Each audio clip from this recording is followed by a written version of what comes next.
Kembali bersama Mapikor TV Berita. Setahun sudah pandemi COVID-19 merajalela, penyakit yang disebarkan dari kota Wuhan, Cina, tersebar hampir ke seluruh dunia. Jutaan orang dinyatakan meninggal akibat terserang virus ini. Dampak yang dihadapi akibat virus ini sangat besar, khususnya pada dunia pendidikan, sehingga pembelajaran harus dilakukan dengan sarana media online. Mengikuti pelajaran secara online, di samping menambah beban biaya, sudah tentu juga sangat menyita waktu orang tua, yang harus mendampingi anaknya mengikuti pelajaran via online tersebut. Oleh sebab itu, sudah waktunya kita mulai bisa beradaptasi untuk hidup berdampingan, tanpa harus mengabaikan protokol kesehatan atau prokes.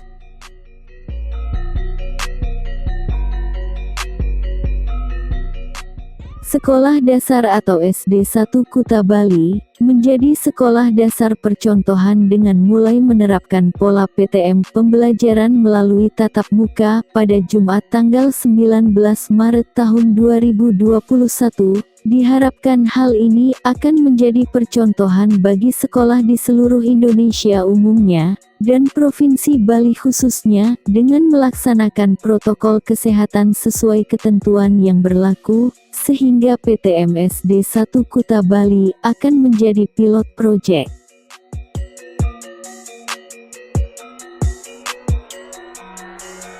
Berikut hasil wawancara jurnalis Mapikor Bali, dengan berbagai pihak terkait rencana dibukanya pola belajar pembelajaran tatap muka atau PTM.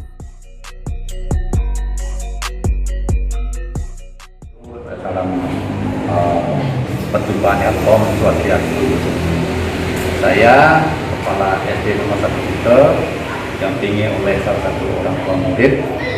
Dalam kesempatan ini terkait dengan kami di SD 1 akan dijadikan sebuah kunjungan dari direktorat dalam rangka persiapan PTM, ya. Secara umum dari segi sarana dan kesiapan kami dari pihak sekolah dan didukung oleh peran serta masyarakat dan tokoh-tokoh masyarakat, kami di SD 1 Kuta sangat siap untuk pelaksanaan PTM itu.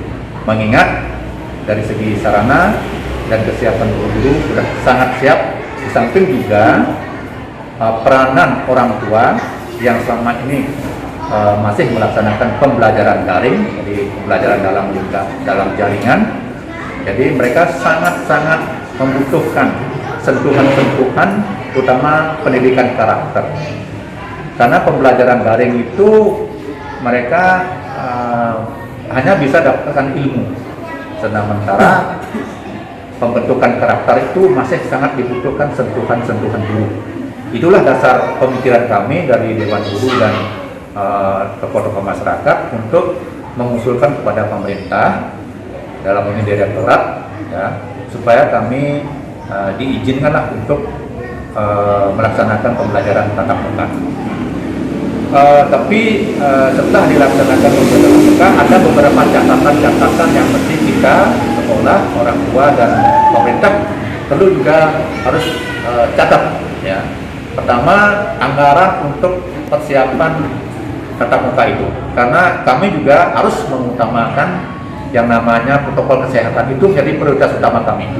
Kami juga tidak mau anak-anak kami melaksanakan pembelajaran tatap muka dengan tidak mengindahkan protokol kesehatan. Itu menjadi prioritas utama kami. Kami juga harus menjaga kesehatan anak-anak kami. Di samping juga kami juga wajib sebagai sekolah tempat pelestarian dan pengembangan etika dan keakhlakan anak itu juga menjadi prioritas utama kami. Mereka juga harus mendapat hak-haknya untuk mendapatkan ilmu dan sekaligus juga tata krama di dalam kehidupannya. Itu tentang kesiapan kami untuk menyambut pelaksanaan PTM ini.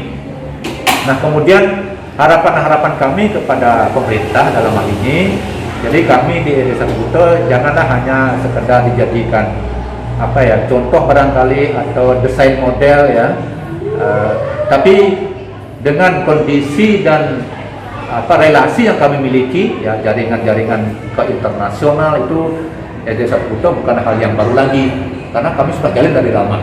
Bahkan tahun-tahun kemarin ada beberapa guru kami yang sudah sampai sempat kami kirim ke luar negeri, ke Australia dalam hal ini ya, melalui program Break School. Itu ada 2 orang guru kami yang mengajar di Australia. Kemudian kami juga mendapat kunjungan dari salah satu orang terpintar di dunia, ya salah satu. Ya, mereka ketika kecil tidak punya buku, orang tuanya tidak punya buku, sehingga sekarang mereka bertekad untuk mengembangkan perpustakaan. Kami juga sudah dibantu melalui pengembangan perpustakaan. Makanya kami di SD 1 Kuta mengembangkan yang namanya teras literasi. Jadi kami dengan orang tua itu sama-sama bisa belajar di MPR sekolah untuk kita saling berdiskusi. Oke, kita sangat apresiasi SD 1 Kuta ini dipakai sebagai sampel percontohan bagaimana ke depan itu dilakukan pembelajaran tatap muka. Kalau saya pribadi dan komite menyambut positif karena melihat secara langsung observasi di lapangan, kepala sekolah dan guru sudah menyiapkan itu semua yang namanya protokol kesehatan. Itu ada, saya lihat cuci piring, cuci tangan, tempat cuci tangan, hand sanitizer, penggunaan masker, meja diatur dengan jarak-jarak tertentu seperti itu. Ya intinya internalnya SD 1 ini sangat siap untuk pemberlakuan pembelajaran tatap muka. Jadi ada hikmah-hikmah positif yang didapat dari pertemuan tatap muka, juga seperti yang disampaikan tadi. Siswa itu diajarkan lebih intens tentang karakter. Nah kalau di rumah itu mungkin cuek dan lain sebagainya. Kalau di sini memang ahlinya, memang guru yang di bidang itu yang selaku orang tua percaya betul, percaya penuh, sehingga anak-anak bisa mendapatkan pendidikan karakter lebih. Nah itu harapan kami. Ibu sebagai orang tua murid, apa harapannya bila mana sekolah SD 1 Kuta ini memperlakukan pembelajaran terbuka, tatap muka? Ya, saya sebagai orang tua murid, saya setuju aja yang protokol kesehatannya tetap dilakukan dengan ketat. Salah satunya biar anak-anak itu bisa belajar langsung dengan tatap muka dengan guru. Juga orang tua di rumah juga bisa tidak bingung lah istilahnya. Artinya dia ngajarin. Juga kalau dengan gurunya kan lebih bagus lah istilahnya gitu. Ya saya setuju aja. Terus Ibu? Saya juga setuju. Dari dulu saya memang Mengharapkan itu dijalankan, asal prokesnya itu tetap dijalankan. Selain prokes, kira-kira apa manfaatnya sekolah ini? Kalau sekolah ini diadakan pembelajaran secara terbuka, ayo. Anak dapat menemukan jati dirinya, membentuk karakter anak di sekolah lebih baik daripada di rumah. Ya. Jadi setuju ya ibu-ibu? Ya. Oke. Pagi Ibu. Ya. Kira-kira apa kriteria untuk sebuah sekolah dijadikan objek pembelajaran tatap muka? Yang menurut saya sekolah yang harus mulai pembelajaran kesiapan tatap muka itu sebenarnya harus yang sebenarnya ya Mas itu yang udah siap langsung dari sekolah, mungkin dari pemerintah daerah juga itu kan berpulang dari wilayahnya masing-masing Kak. Jadi sesuai itu kan ada SK emang sudah keluar dari kementerian, dari Kemendikbud, dari Kemenkes, dari Kementerian Agama dan Kemendagri ya, itu tentang kesiapan pembelajaran tatap muka. Itu semua kita udah siap ya Kak ya. Kalau kita sebenarnya ada per wilayah kan beda-beda Kak ya, ada zona merah, ada yang oranye, ada yang kuning, ada yang hijau. Itu semuanya sebenarnya diserahkan ke wilayahnya masing-masing, kesiapannya gitu Pak. Jadi artinya dengan kunjungan Ibu ke SD 1 Kute ini, dari kesiapan masing-masing. jadi Ibu sudah menganggap SD 1 Kute ini sudah layak dan siap. Layak. Sebenarnya oke kan, itu kan katanya ada sisinya PPKM mikro ya Pak ya. Mungkin PPKM itu masih dilanjutkan, itu kan mungkin sekolahnya kan kembali BDR Pak ya. Oke Bu, terkait dengan itu mungkin terus gitu.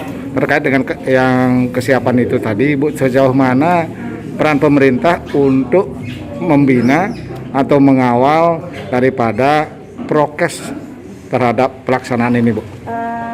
Sebenarnya kalau orang mengawal itu, kita misalnya anak-anak itu datang sekolah, itu tetap kita harus tetap mengacu pada protokol kesehatan.